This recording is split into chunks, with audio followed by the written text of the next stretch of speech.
So what is the proper definition of deafness? Remember, we want to use first-person language when referring to people who have disabilities, so the proper way to refer to them is to say person who is deaf. Incorrect ways to say it would be deaf person, or that they are hard of hearing, which isn't as acceptable as it used to be.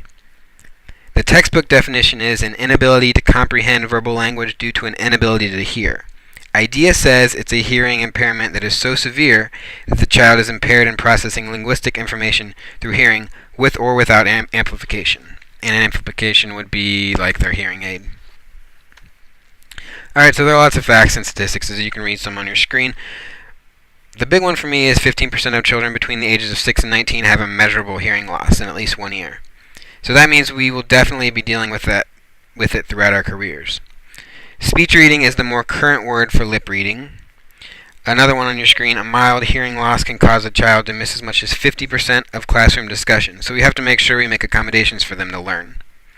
Listening to an MP3 player at high volumes over time can cause permanent damage to hearing. With early identification and appropriate services, deaf children can develop communication skills at the same rate as their hearing peers, so we definitely have to learn more about deafness as teachers. Approximately 3 million children in the U.S. have a hearing loss. 1.3 million of them are under the age of 3, so obviously it's a very widespread disability. As students who are deaf aren't necessarily visual learners, we have to make sure that we can quickly find out what type of learner they are in order to help them learn as best as they can. Alright, so now that we've seen some facts and statistics, let's look at some different characteristics that a person who is deaf has. Difficulty with oral expression will often have a degree of language delay, will usually exhibit some form of articulation difficulty, can become easily frustrated if the needs are not met, which may lead to some behavioral difficulties, which as teachers we need to know about beforehand. And sometimes use of hearing aids leads to embarrassment and fear of rejection from peers, so we have to be aware of that as well. Somewhere on your screen, difficulty following verbal directions, kind of hard for them. Often follows and rarely leads. It's kind of hard to be a leader if your peers don't know sign language.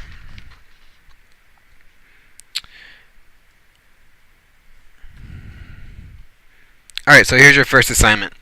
Go to the website provided on the slide. If you don't want to type in the whole thing, Google what hearing loss sounds like. And there are a few different ones, so make sure you're on the same website as the one on the slide. So what you're going to do is you're going to follow the directions to turn the volume to the correct level. Click on each of the 4 different levels of hearing. You got normal, first indications of hearing loss, mild, and moderate hearing loss. And then what I want you to do in the discussion post is to rate 1 to 10 how easy it was for you to hear each of the 4. And then say which level you were first unable to make out what the person was saying.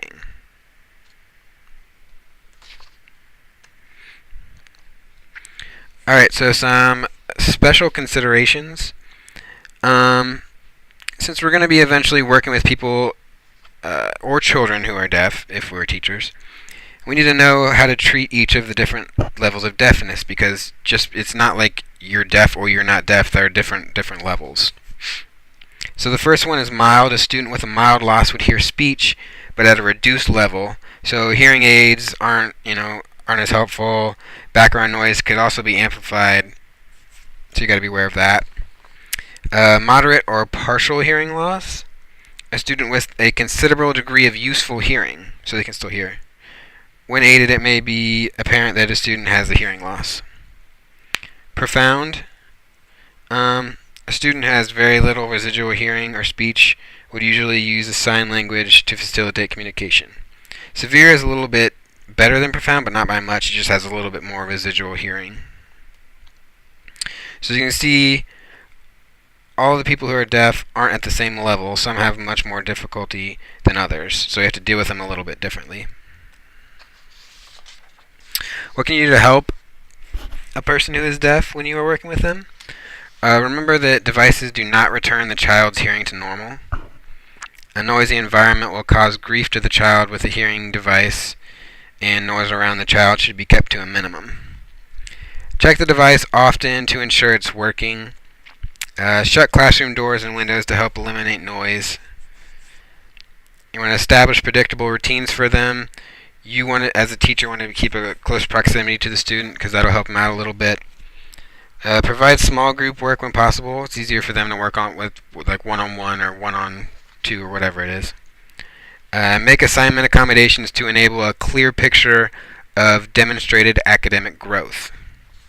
So assessments are huge with children who are deaf, so they can make the proper progress. You can increase early reading skills in children by using a shared book reading, kind of like the small group work. If the student who is deaf is reading along with classmates, with you facilitating, of course, they can more easily learn to read and progress through the levels faster than normal. And if you're a teacher who is working with a person who is deaf, you should develop an understanding of deaf students. I mean, it's very important that we understand students who are deaf so that we can make sure they're able to get correct teaching. Because if they're able to get correct teaching, they can progress through the grades as fast as, the kids who can hear can. And that's very important. There's some pretty cool technology. It helps people who are deaf. It helps them function more easily in everyday life. Some of the ones I have on here, the first one, Motion Savvy U&I. It translates sign language into speech and speech into text. So it takes a little camera and it tracks the location of both hands and all 10 fingers. And then there are some graphics, that represent live feedback and make the gestures that are being captured correctly. So that's a really cool invention that can help out people who are deaf. Then we've got Solar Ear. It's a solar-powered hearing aid. It costs a fraction of what other batteries cost, and it lasts for 2 to 3 years when regular hearing aid batteries can sometimes only last a week, so that can get expensive for people who can't afford it.